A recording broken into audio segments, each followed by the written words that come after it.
Greetings and welcome to Public Storage second quarter 2025 earnings conference call. At this time, all participants are on a listen-only mode. A question and answer session will follow the formal presentation. To access the queue, please press star one on your telephone keypad. If anyone should require operator assistance during the conference, please press star zero on your telephone keypad.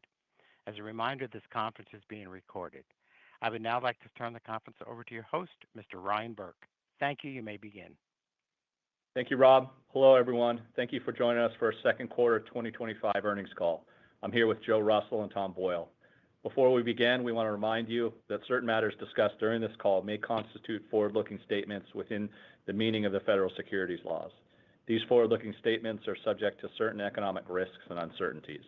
All forward-looking statements speak only as of today, July 31st, 2025, and we assume no obligation to update, revise, or supplement statements that become untrue because of subsequent events. A reconciliation to GAAP of the non-GAAP financial measures we provide on this call is included in our earnings release. You can find our news release, supplement report, SEC reports, and an audio replay of this conference call on our website at publicstorage.com. We do ask that you initially limit yourself to 2 questions. After that, of course, feel free to jump back in queue. With that, I'll turn the call over to Joe. Thank you, Ryan, and thank you all for joining us today. Tom and I will walk you through our performance, industry views, and outlook. Then we'll open it up for Q&A. We are raising our outlook for 2025 based on stabilizing operations and accelerated acquisitions, which reached $785 million closed or under contract year to date. Public Storage's industry leadership is proven by, among other things, the highest revenue generation per square foot among peers, the most efficient operating platform, including customer and employee-centric technologies that are enhancing satisfaction while bolstering our revenue and margin advantages, and the strongest ability to drive portfolio expansion through our best-in-class acquisition and development teams backed by our growth-oriented balance sheet. As the operating environment stabilizes, new competitive supply deliveries decline further, and the transaction market becomes more active, we are holistically enhancing our advantages and positioning for growth. From a performance perspective, the West Coast in particular, along with other markets including Washington, D.C. and Chicago, are standouts, with same-store revenue growth in the 2% to 4% range. Our expectation for the impact of fire-related pricing restrictions in Los Angeles is unchanged. Similar to most of California, Los Angeles will return to being a higher growth market when the restrictions end. Speaking more broadly, the trusted Public Storage brand and our geographically diversified portfolio are highly recognizable to consumers and businesses and a source of pride for our team. We have developed an optimized mix of digital and in-person service options that have modernized the customer experience while driving returns and revenues. With our broader operating model transformation, we have created a win-win-win for customers, team members, and our profitability through higher engagement, satisfaction, and efficiency. Our ancillary businesses, including tenant insurance, third-party management, and lending, are expanding. Our acquisition and development teams are executing on accretive portfolio growth, with the 538-property non-same-store pool expected to generate approximately $470 million of high-growth NOI in 2025, with an additional $110 million coming through stabilization in 2026 and beyond. Public Storage is uniquely positioned to grow internationally, as demonstrated by our success with Shurgard in Europe and the potential new partnership in Australia and New Zealand. As announced, we are currently in due diligence and therefore in a quiet period. We are excited about the potential to partner with Abacus Storage King and Kai Corporation, their major shareholder, to enhance the company's customer experience, operating performance, and portfolio growth. Now I'll turn the call over to Tom. Thanks, Joe. we are leaning into our powerful compounding returns platform comprised of three components. Joe spoke to our industry-leading operations. I'll now speak to capital allocation and capital access. On capital allocation, we have accelerated portfolio growth with more than $1.1 billion in acquisitions and development already announced for this year. The acquisition opportunities are relatively broad-based across size, geography, and seller type, which were built to execute based on our relationships, data-driven underwriting, and capital structure. And we will continue expanding the high-growth non-same-store pool through additional acquisitions and our $648 million development pipeline to be delivered over the next 2 years. We are utilizing our advantageous access and cost of capital to fund that growth. During the quarter, with ongoing support from bond investors, we issued new unsecured bonds for refinancing and to fund that growth at the tightest spread of REITs for the year. With leverage at 4.1 times net debt and preferred to EBITDA and approximately $600 million in retained cash flow this year, our capital position is very strong and poised to fund growth into the future. Now shifting to financial performance for the quarter and our increased outlook. In the same-store pool, revenue growth came in as expected, increasing for a second consecutive quarter following 3 quarters of declines last year. Rental rates were up 0.6%, which more than offset slightly lower occupancy. And that occupancy gap versus last year continues to improve, down 40 basis points versus down 80 basis points to start the year. And expense control was strong, leading to a better NOI outcome than we anticipated. Strong non-same-store and ancillary NOI growth drove core FFO higher by 1.2% in the quarter. FFO growth accelerated 240 basis points from the level achieved during the second quarter of last year. In light of that performance, we lifted the low end of our 2025 core FFO guidance range from $16.35 to $16.45 per share, driven by an improved outlook for self-storage and ancillary NOI. All in, Public Storage is very well positioned to drive performance from our compounding returns platform comprised of leading operations, strong capital allocation, and advantageous capital access. With that, Rob, let's open it up for questions.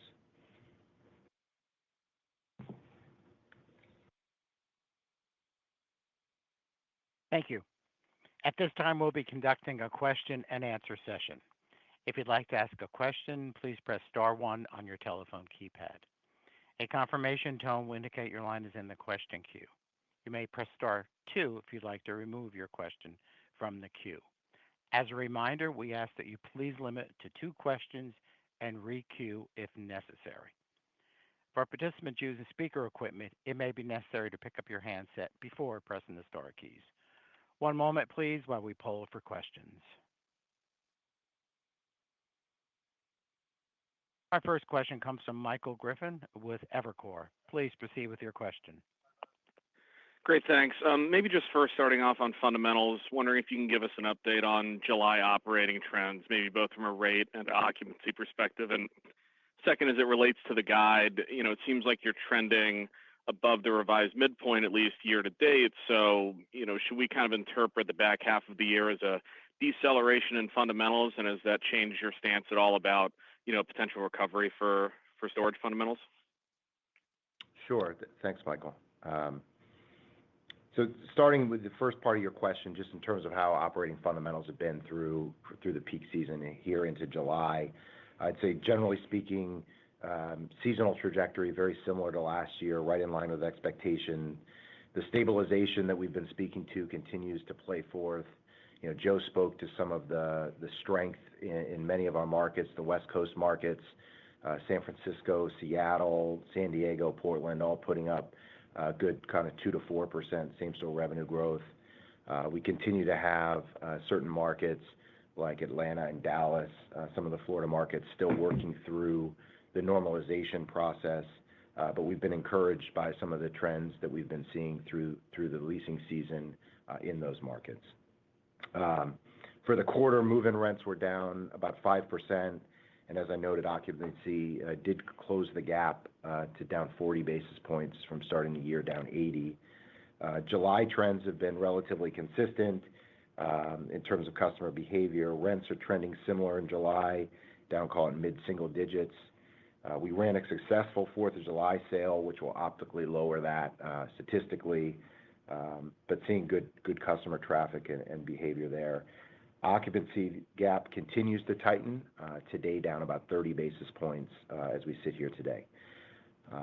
The second part of your question related to guidance and kind of performance year to date.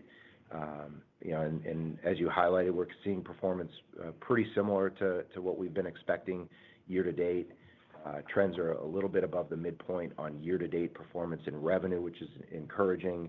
And I think that's specifically what you're getting at. I think the second half deceleration that's implied by that guidance, I would point you to the discussion we've been having, and Joe highlighted around Los Angeles. And the Los Angeles impact from the fire-related emergencies will be more felt in the second half, as we've consistently highlighted, and is the contributor to that deceleration in the second half. That said, LA continues to be a fantastic storage market and one that we have a lot of confidence in over the medium to longer term, and will rebound nicely when those fire emergencies expire. Tom, that's certainly some helpful color.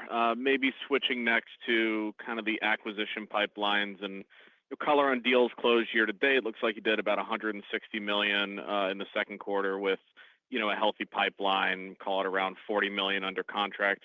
Outside of that, can you give us a sense of how the transaction market has been? What kind of buyers and sellers are out there? Could we see incremental acquisitions on top of that $480 million set to close? And then it looks like you've targeted a number of Sunbelt markets with your acquisitions so far this year. Obviously, those have kind of felt more the brunt of the supply headwinds. So curious if kind of the acquisition strategy is more getting ahead of a recovery in those markets, or it's more sub-market specific. Thank you. Okay, yeah, Michael, this is Joe. I'll take that, and Tom's welcome to join in as well. First of all, just talking about the overall transaction market through year-to-date tracking that we have seen nationally, it's up year over year, anywhere from, say, 10 to 15%. We'll see how that plays out full year. Typically, second half of year transactions are more robust than first half of year, but to be determined.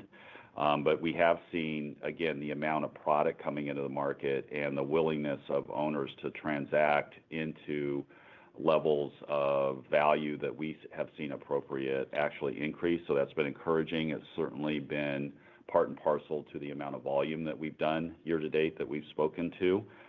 We'll see how the rest of the year plays out. There are still very few larger portfolios coming into the market, and those that have had some level of friction relative to the amount of bidding activity and the value realization that many of those owners have attempted to achieve, both privately through many conversations we've had with them over the last even 12 to 18 months, and then what we've even seen year to date. A little tough to predict how things are going to go between now and end of the year, but what we've been able to do is unlock many of the things that we do very uniquely, as Tom spoke about in his opening comments, which we have deep-seated relationships.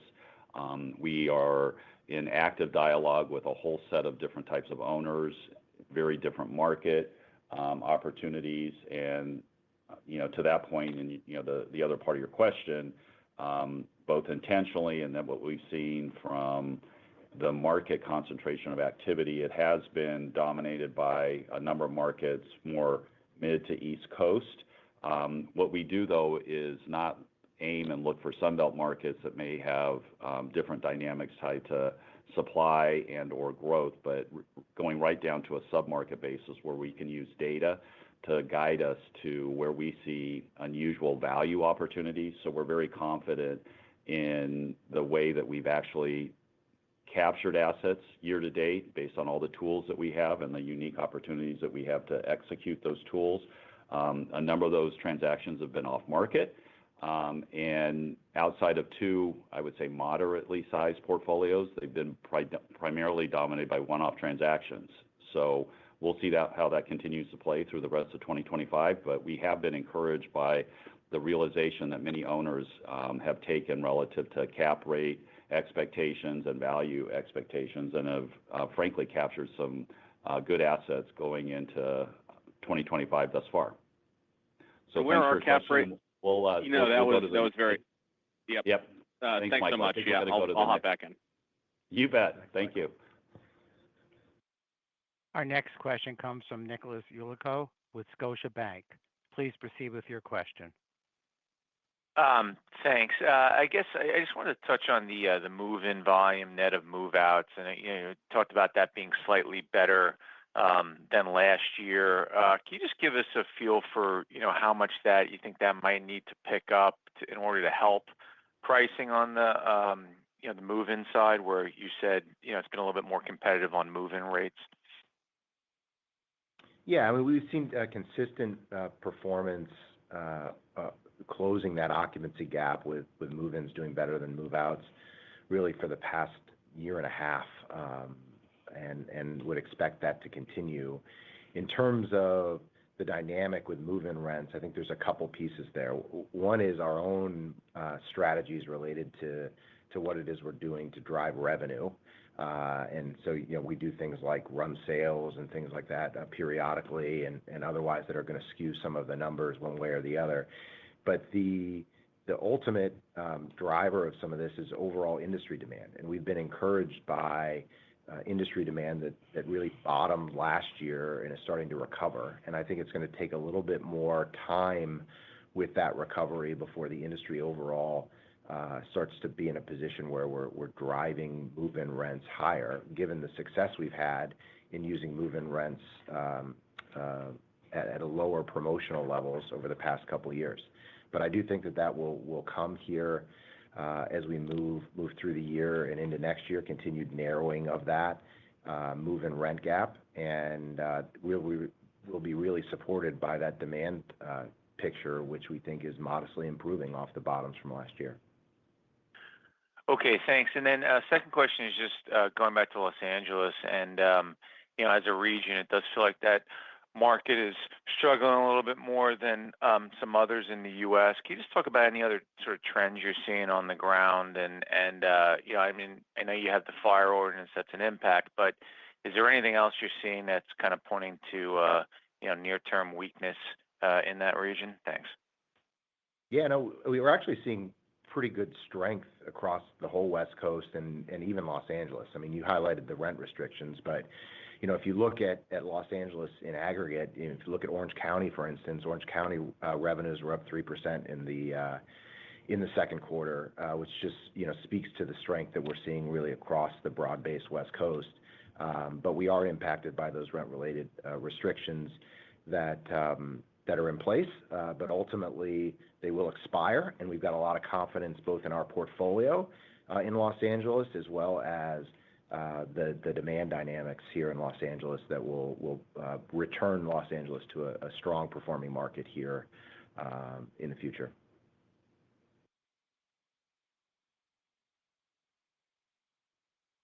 Our next question comes from Ronald Kamdem with Morgan Stanley. Please proceed with your question.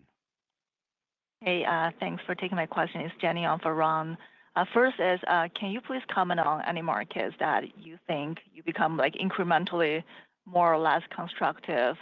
Any notable change in your underwriting approaches in those areas? Thank you.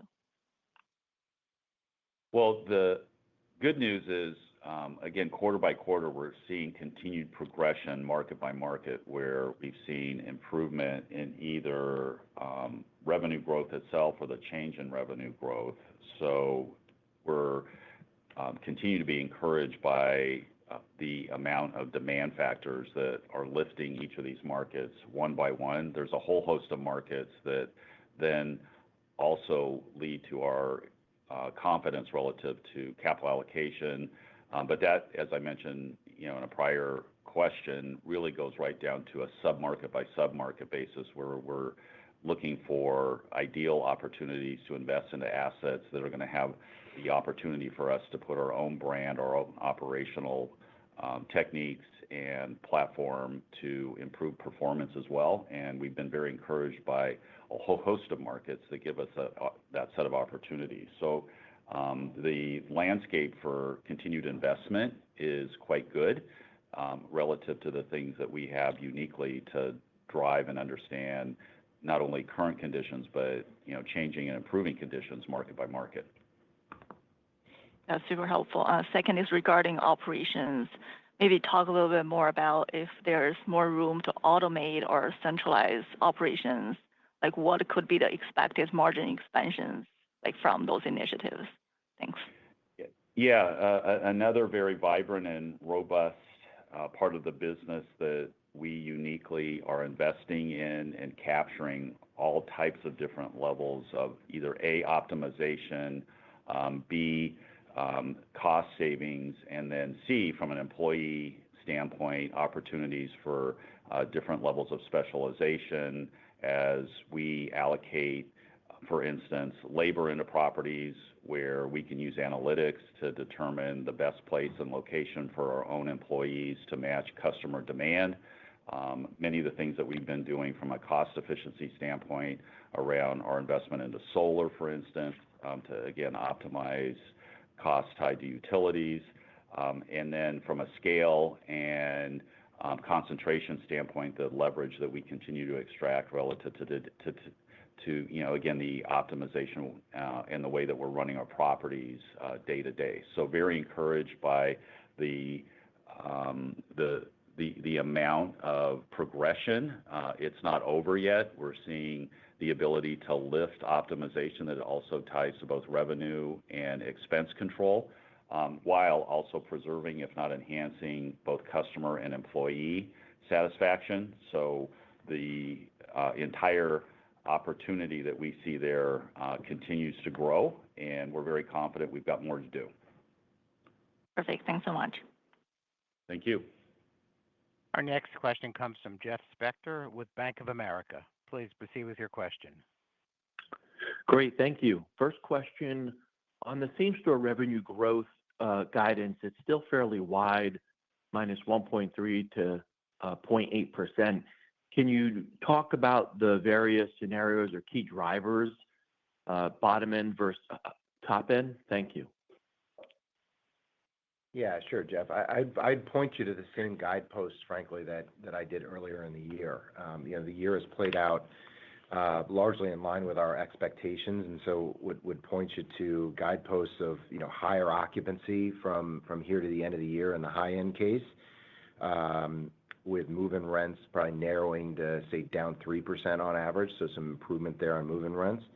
The low-end case being modest drops in occupancy from here, as well as move-in rents declining through the second half. So, while the probability of those high and low-end cases may have come down a little bit, we felt like they were still the right guideposts for investors to be able to gauge performance. Okay, thank you. And then my second question is on street rates. Just curious, into July, how are operators using street rates to manage occupancy versus demand? I guess if you could talk about just the current environment, discounting, promotional activity. Thank you.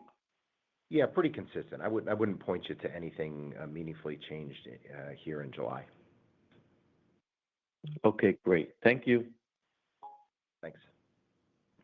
Our next question comes from Eric Luebchow with Wells Fargo. Please proceed with your question.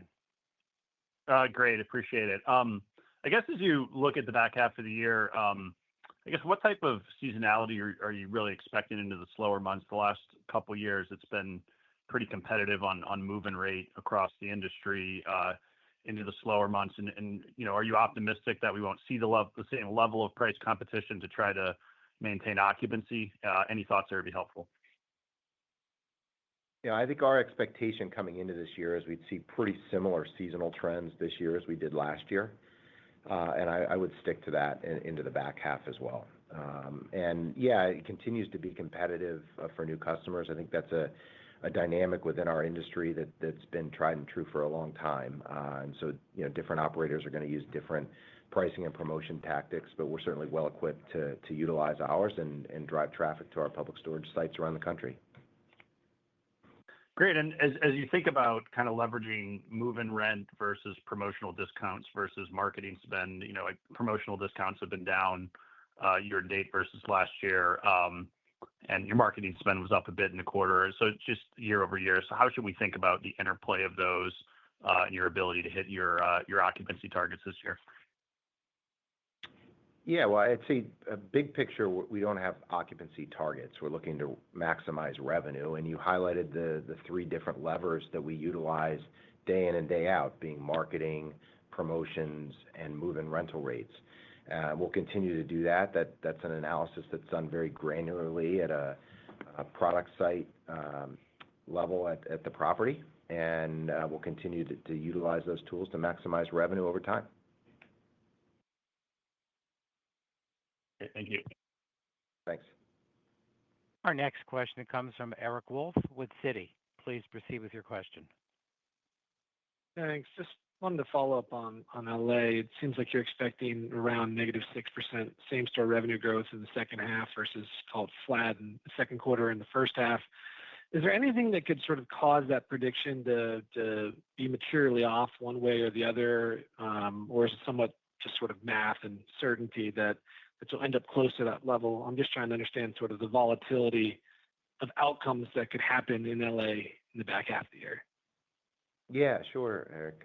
I think that there's a couple components to that. One is overall, the impact of the state of emergency pricing restrictions on our ability to send rental rate increases to existing customers. And I'd say that component of the impact is pretty well defined because we understand our customers that are in place and their likely vacate as well as rental rate increase cadences. So I'd say that component is relatively more known as we move into the second half, and that's the biggest contributor to the decline in performance as we move through the year, as that impact of rental rate caps accumulates through the year.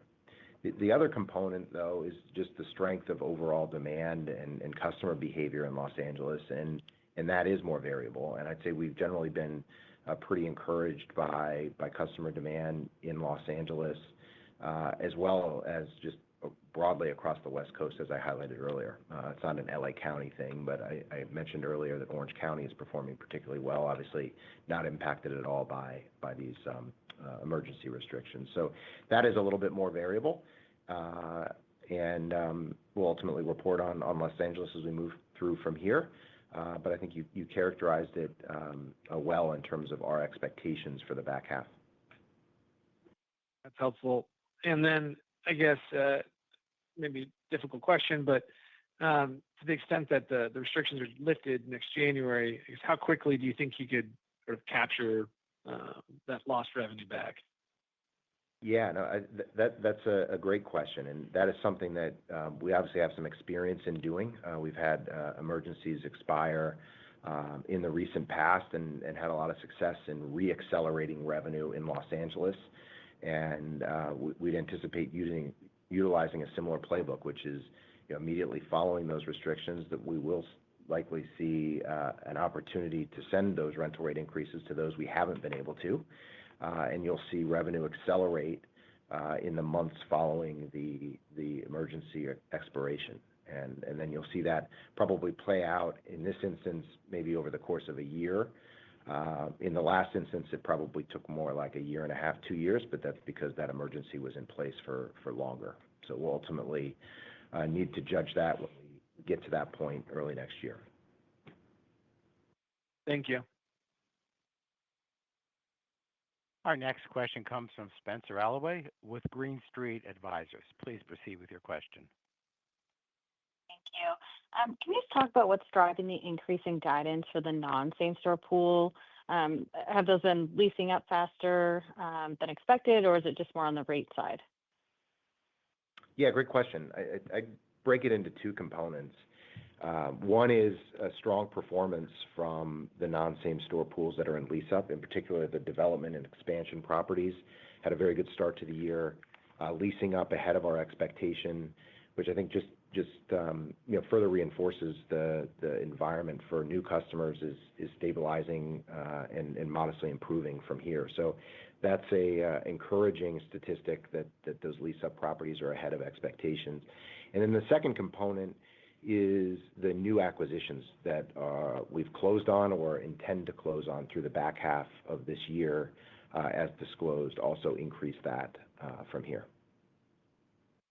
That's great. And maybe the last piece, Spencer, just to highlight, is we did also increase the outlook for the amount of NOI to be achieved in 26 and beyond from that pool. And Joe highlighted that in his prepared remarks, from $80 million to $110 million. So we're refilling this high-growth non-same-store pool that not only will have an impact on this year, but importantly, will have an impact on future year growth as well. Yeah, and maybe just to add one more component, Spencer, to the configuration of the non-same store. So about 100 of the 540 or so assets that are in the non-same store are developed assets or expansions that we've intentionally put into markets. And to your question, we're seeing very good lease-up, but those assets can take some additional amount of time to get to stabilization, which is all very powerful. So again, about 20% of the non-same store is actually tied to our very intentional development activities as well that give us over time the highest returns on capital. So again, continue to be very encouraged, even with assets that we put into the market over the last year or two.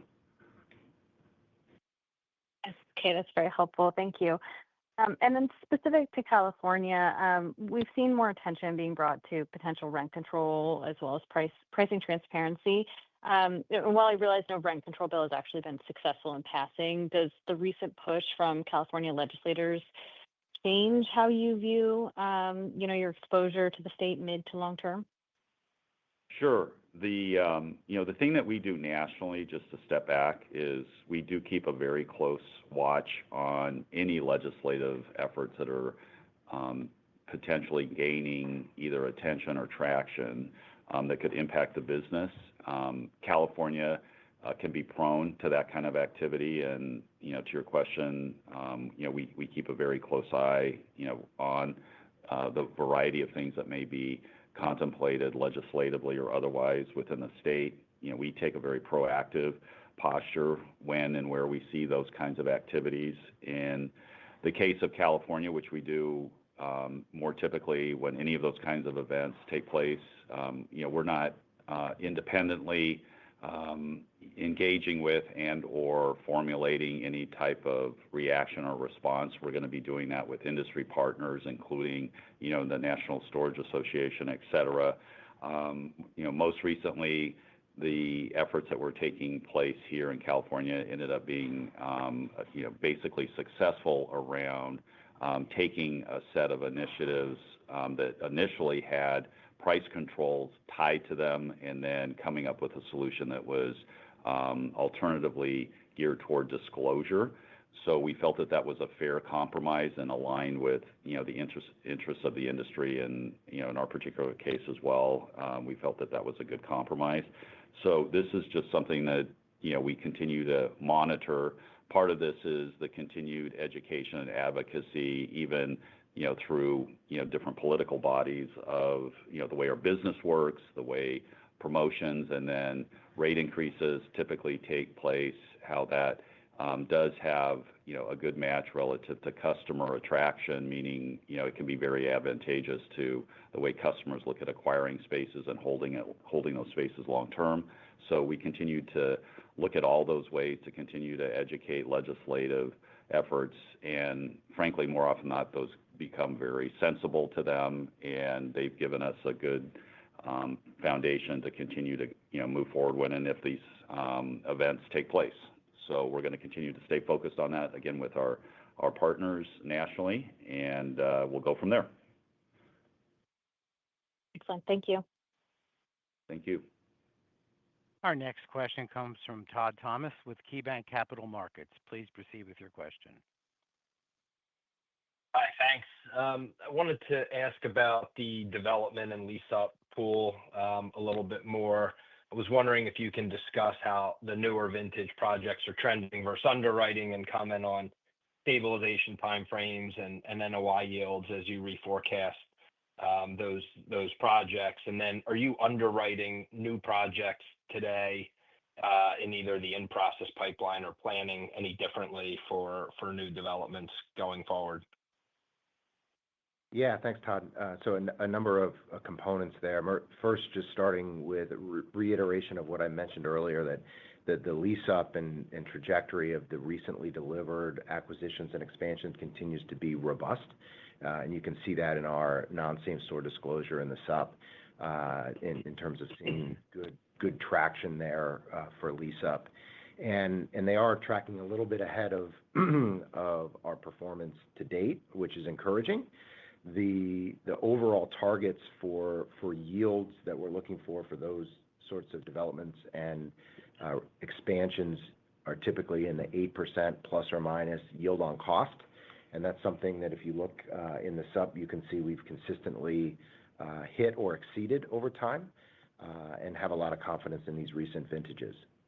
In terms of how we're looking at the program overall going forward, while the overall industry continues to face headwinds, and we're not immune to that related to longer timelines in certain jurisdictions, higher cost associated with component parts and financing costs, we do have some pretty unique capabilities vis-a-vis others building self-storage facilities in the fact that we can purchase nationally given the breadth of our program, our in-house team, and the relationships that we can build around the country, and obviously our balance sheet and ability to fund this program largely with retained cash flow today. So while the rest of the industry volumes for new development, we anticipate to decline this year, we're going to have a relatively strong year for deliveries, about $370 million delivering this year.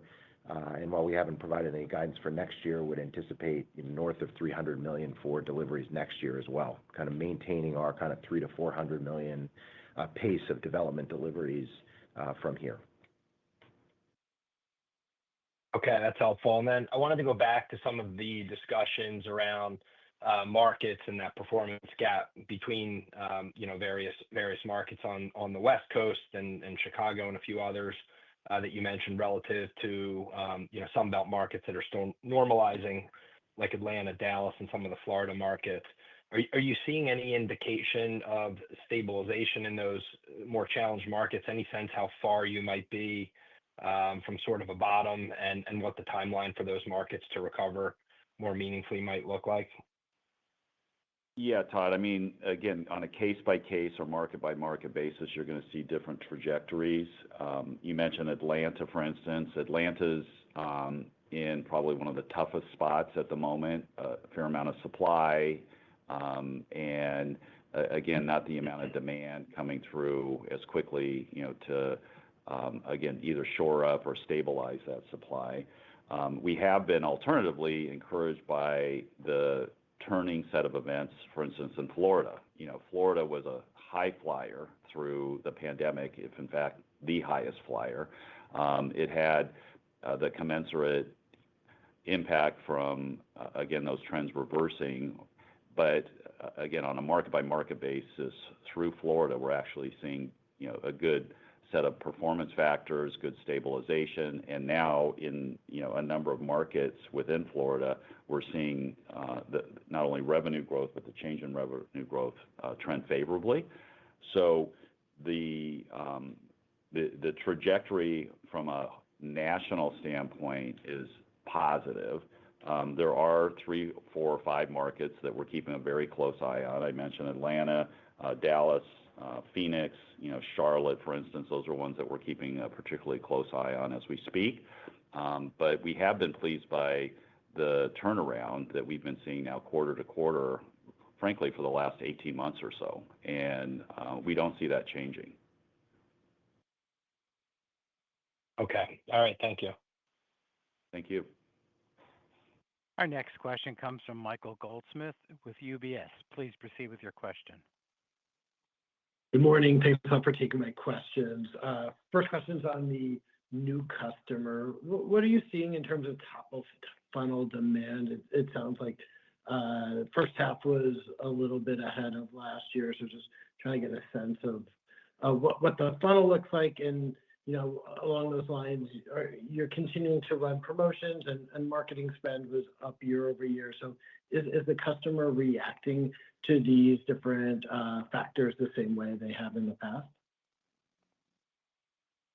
Yeah, there's a lot there to unpack, Michael, but I guess I'd say overall, as you highlighted, we are seeing modestly better demand this year versus last year, which is just another sign of stabilization that we're seeing in the business.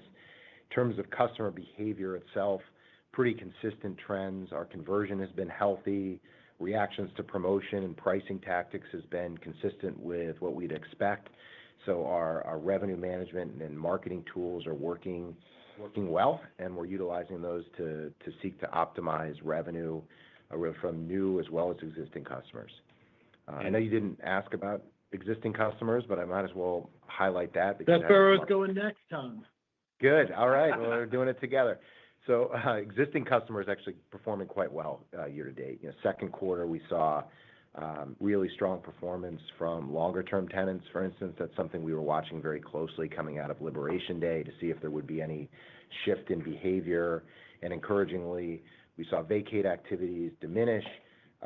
We've seen delinquency levels be consistent to, frankly, a touch better year over year, and as well as accepting of rental rate increases. So as we think about the customer base overall, continues to be a bright spot for us as we sit here today.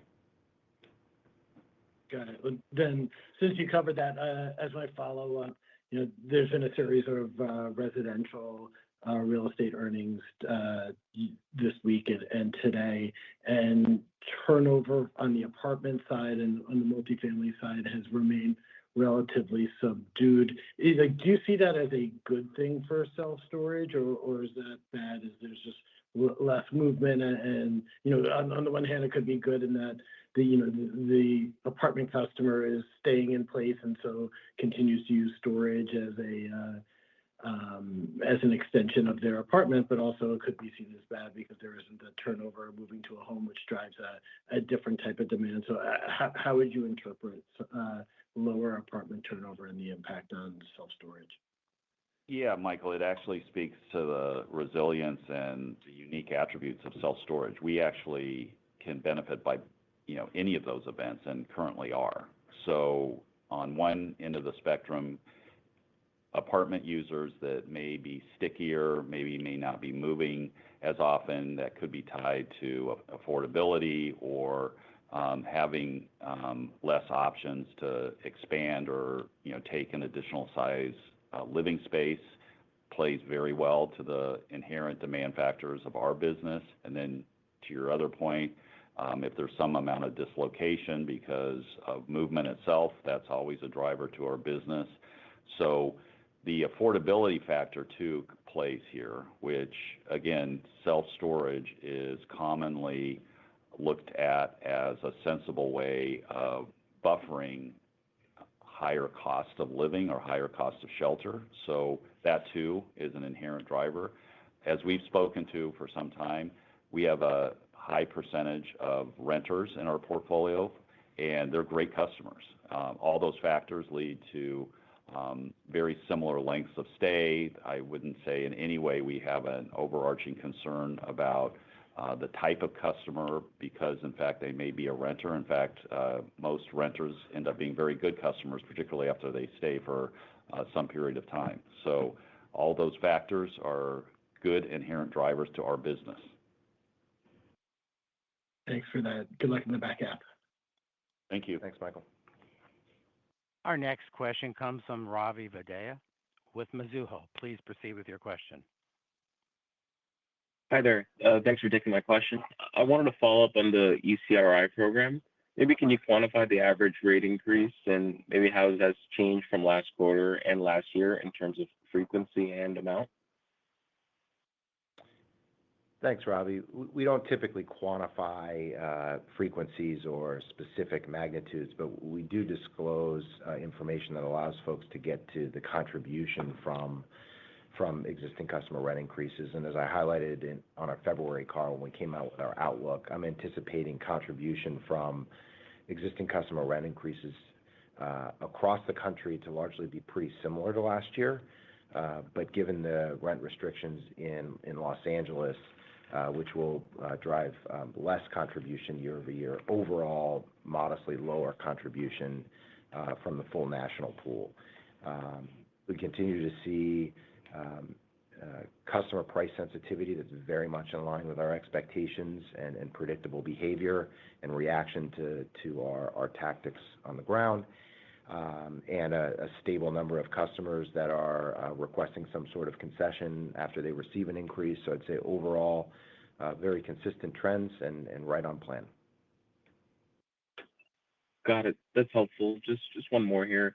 Can you maybe discuss the impacts of the Big Beautiful Bill? Does this further encourage your development pipeline given the bonus depreciation provision, or do you forecast home sales to increase and subsequently self-storage demand given the SALT property tax adjustments? Maybe just walk us through how you're thinking about the recent legislation there. Yeah, sure. There's a couple components there that I'd highlight. You hit on some of them. I think the full impact of the bill will be felt across the macro, I think, over time. But I think specifically to Public Storage, there's two things I'd highlight. One of them relates to our solar program. So we've been very active in investing in solar for rooftop generation to offset our own utility usage. And that's something that we've had a robust pipeline on. And our pipeline is set to complete here over the next several years. And so we're fortunate that we started that program and really accelerated it over the last several years to take advantage of the incentives that were in place and that will no longer be in place going forward. So we feel good about that, and that will be a tailwind to our expense profile as we reduce our utility expense and our carbon footprint over the next several years. So that's a negative impact over the longer term, but won't impact us on the near term in our current pipeline. The second component relates to bonus depreciation, as you're highlighting, and bonus depreciation is something that we've taken advantage of consistently over the past decade or so. That bonus depreciation was starting to sunset, but with the new bill will come back. And so that's an opportunity for us to continue to retain incremental cash flow over time and reinvest it into our development business as well as acquisitions. And that reinvestment into the business helps drive our compounding return platform. And maybe just about the SALT provisions and home sales, are you seeing anything from that with demand? No, we haven't seen anything from that yet. Obviously, we'll see the broader macro impacts as we go from here. Got it. Congrats on the quarter. Thanks, Robbie. Our next question comes from Juan Sanabria with BMO Capital Markets. Please proceed with your question. Hi, good morning. Just first on acquisitions, just curious on cap rates or yields going in for what's been done to date and kind of what's planned for the remainder of the year, as well as kind of a longer term, more stabilized expectation for those investments. Yeah, thanks, Juan. I'd point you to pretty similar cap rates to what we've been seeing over the last 12 months or so. Generally, transactions are trading hands with kind of going in yields in the 5s, ultimately getting into the 6s. The portfolio activity and small individual assets that we've done year to date are right in line with that. We did do some lease-up asset acquisitions as part of this component, but even with that, I'd characterize of the 785, the going in yield is probably 5.25 sort of zip code, ultimately stabilizing in the 6s. Thanks. And then just on the ancillary part, which has done better than expected, you called out tenant insurance. Just curious, what's changed there? Is there maybe more pricing power, or just curious on what's driven that outperformance on the ancillary, in particular tenant insurance? Yeah, we continue to see really strong adoption from the tenant insurance program itself. So overall coverage levels are trending higher and have been over the past couple of years. In addition to that, premiums have also moved higher, so kind of on both sides of the stabilized store base. And then obviously adding new properties into the non-same store portfolio will further increase the opportunity for the tenant insurance business along with our third-party management platform. So that business is really hitting on all cylinders in 2025. Thanks. Our next question comes from Caitlin Burrows with Goldman Sachs. Please proceed with your question.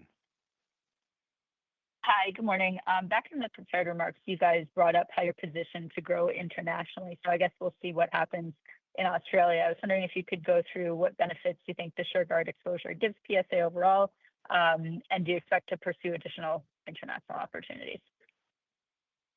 Yeah, Caitlin, the thing that I highlighted in opening comments around our relationship with SureGuard has been very powerful, where we've had an opportunity to, learn how many of the tools they've selected from our own platform have been opportunistic for them in a whole host of Western European countries, country by country with many different types of dynamics. But it's been a great opportunity for us to see, understand, and work with, again, a platform like that could take those kinds of tools that we're developing here in the U.S. and implement them one by one at their election into their own platform.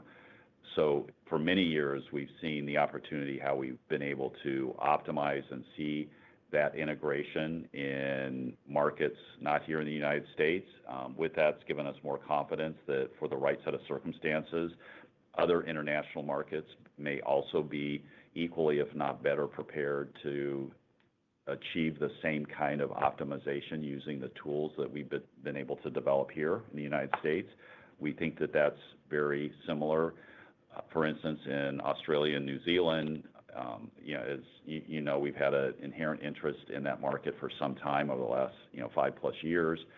This opportunity, again, is very attractive for many of those exact same reasons. The partner who controls the entity is very attracted to the things that, again, have played forth relative to our relationship with SureGuard, and we'll see how this plays out as that opportunity progresses step by step. That we'll give you some color on as we're able to. But with that, to your question, it does give us not only the skill but the confidence and knowledge of how complicated, but how efficient some of these tools can become in different markets. It's not a static set of playbook opportunities, but it's one that if it's tailorable to a particular market, can be very powerful. So we'll see how that continues to play, not only in markets like New Zealand and Australia, but over time, potentially other markets as well.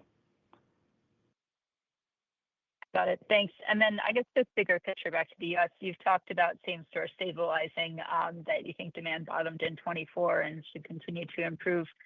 You also talked about that the storage industry should be able to outperform in a variety of economic environments. So I guess I was wondering if you could just give your current thoughts on what you think it takes to get like a stronger improvement and get on the same-store side, like positive growth, whether that's positive or like inflationary plus on the revenue or NOI. So like, is it the housing market? Is it less supply? Or do we not really know at this point? Thanks. No, good question, Caitlin. I do think we've seen that stabilization. I think as demand continues to grow off that 24 base, you're going to see more momentum. And we've already seen that across a number of our markets, right? If you look at the West Coast markets, for instance, that Joe and I have been speaking to on this call, starting to see that sort of growth already, which is encouraging. We've got a lot of confidence in the Sunbelt markets that have taken a little bit longer to normalize. But if you think about an environment where demand is coming off a base, you've got new supply that is likely to continue to taper off given the challenges in the development business I spoke to earlier. And you've got a situation set up for a return to stronger growth for the sector. Is that going to happen overnight? No. And as we've seen, the stabilization process will take some time to get back up to those levels of growth. but we've already seen it in many of our markets, and so we have confidence that around the country that's to come.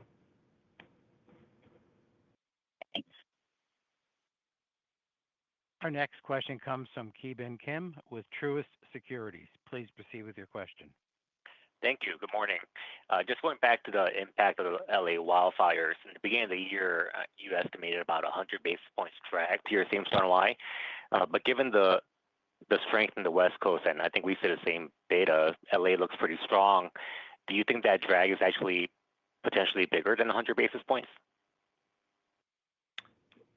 Ki Bin, we'd still point you to the 100 basis points impact and would point you to LA being plus or minus down 3% same-store revenue for the year. So around that 100 basis points number today. Okay. And on the call, you mentioned that 2Q pretty much ended up where you thought it would. But when we look at the pace of improvement from 1Q to 2Q, it does seem like it just lost a little bit of steam. It's just one quarter, I get it, but it wasn't the same pace. So I was just curious,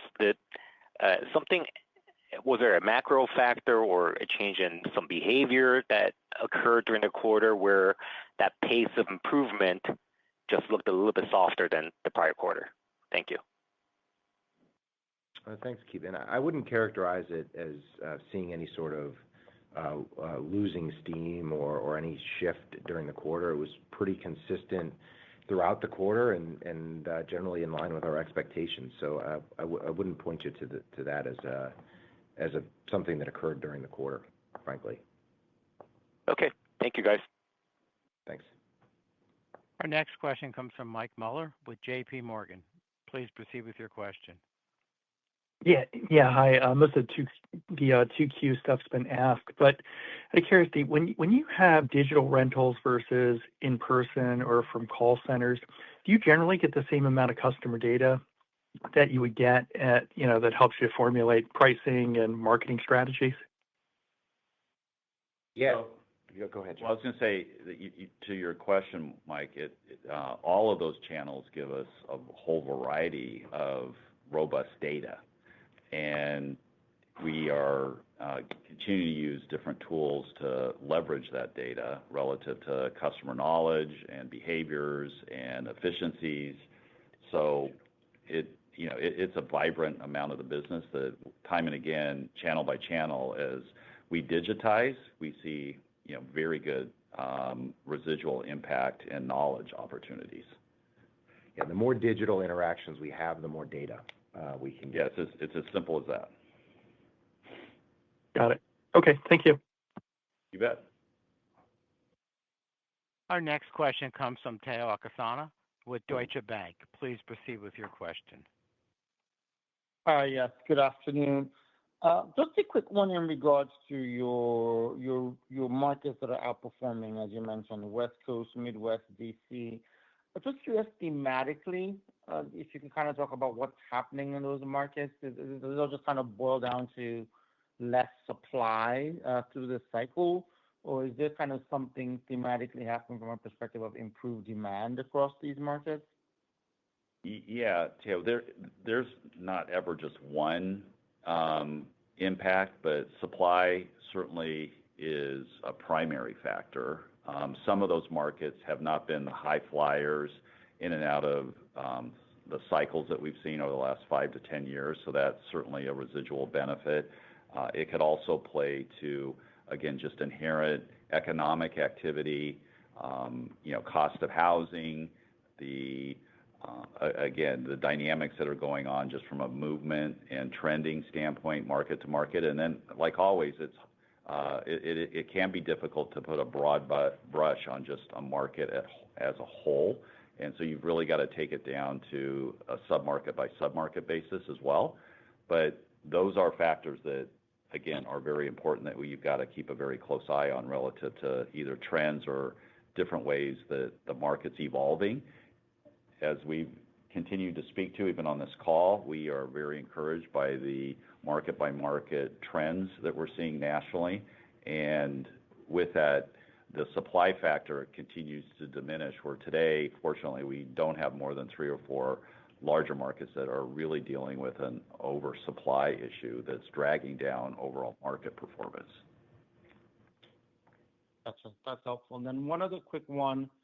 Just curious again from your call center data that you have, from data you have from prospective customers interacting with your website. Just curious if you're kind of seeing any change in behavior, anything that kind of supports this idea of we're kind of getting closer to demand stabilization, as I believe you guys have kind of mentioned that quite a few times throughout the call. Yeah, the only thing I'd point you to there, something I noted earlier, is conversion's been very healthy year to date, and we've seen conversion improving across the channels, which I think speaks to more customer interest and willingness to transact with us. Thank you. Thank you. Our last question comes from Brendan Lynch with Barclays Bank. Please proceed with your question. Great. Thanks for taking my questions. Tom, you mentioned quite a bit about markets inflecting, turning positive. Seems to be improving, signs of strength throughout the industry, but street rates seem to be stubbornly negative, as is implied by your guidance as well. Can you just talk about the dynamics which are contributing to that? Yeah, I think the primary contributor to that is that we and others have found good success in lowering move-in rents and getting good customers and move-in volumes. And so as that's worked, we and others have utilized it. But I do think that street rates and move-in rents will improve over time, and we've seen that in some of the stronger markets already. But it will take a little bit of time as demand comes off the bottom. Okay, thanks. That's helpful. And then you talked about the seasonal pattern being pretty similar to last year in terms of occupancy gains and pricing. If I recall correctly, last year the seasonal peak was very early. Was there any change in that? I'd imagine all else equal, a later peak is better in terms of third quarter earnings.